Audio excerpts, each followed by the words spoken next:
Those who read the Butter Rum cartoon are aware that I've had a good deal of experience in the nudist lifestyle.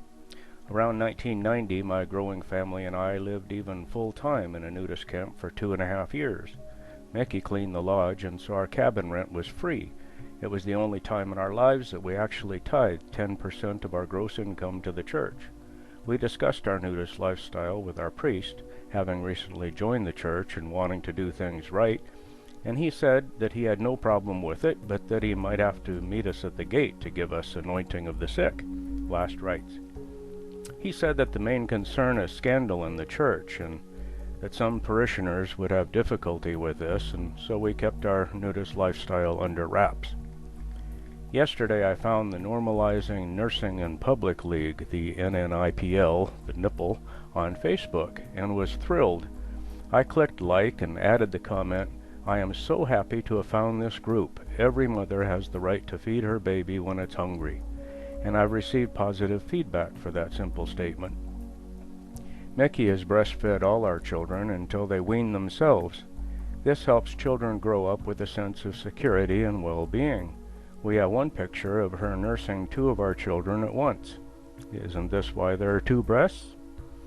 But of course she's been told by some that they're offended by breastfeeding and to do it in private. Not wanting to offend, Mickey gave in. She was hurt and I was angry, but we respected their wishes. The next day, elsewhere, she'd nurse openly again. I grew to respect the nursing mother, to consider it one of the most beautiful aspects of nature, and to appreciate the economy of it.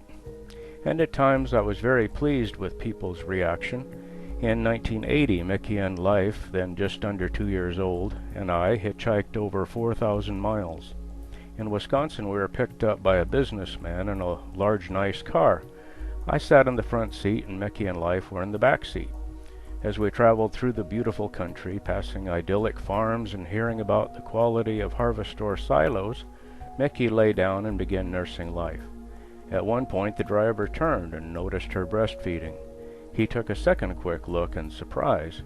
Then I saw his shoulders relax. His whole body seemed to relax, and he gave a pleasant smile to no one in particular and said quietly, "That's nice."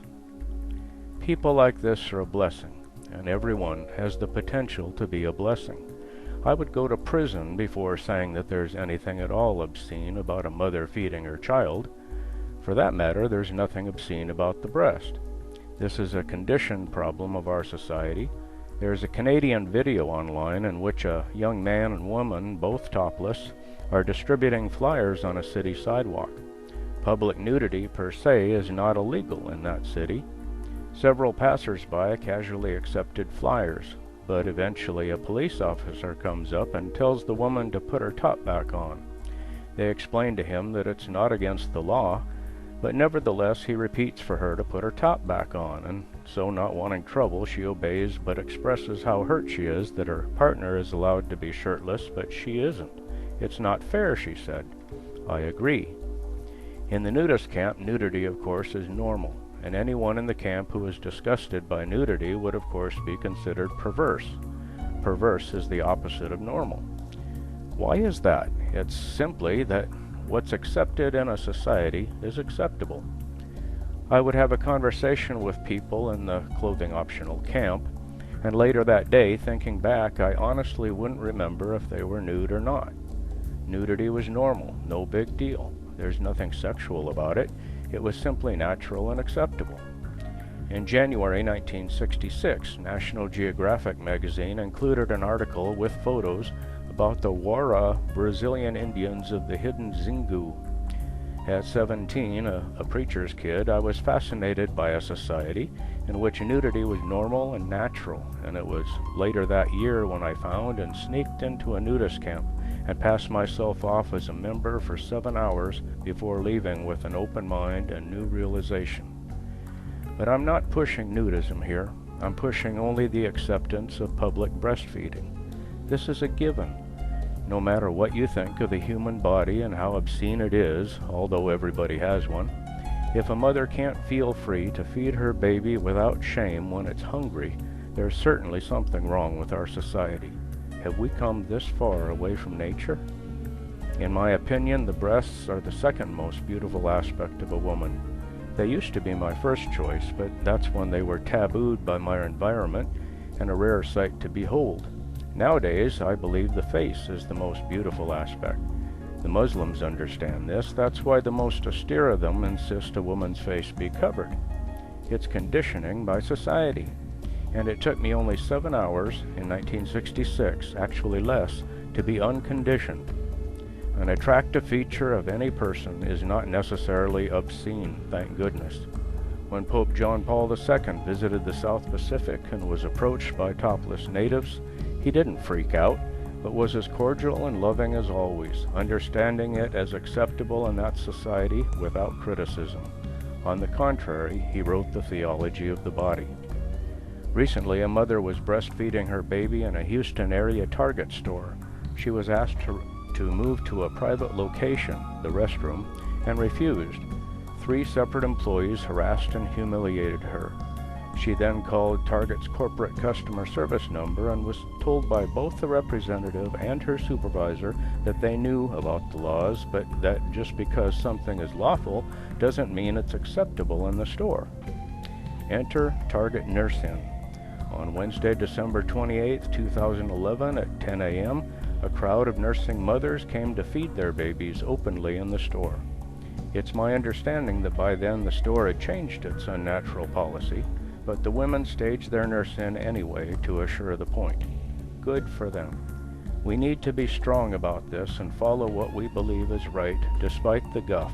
It has worked and is working for other civil rights movements, and it will work for this one. And hungry babies will thank us.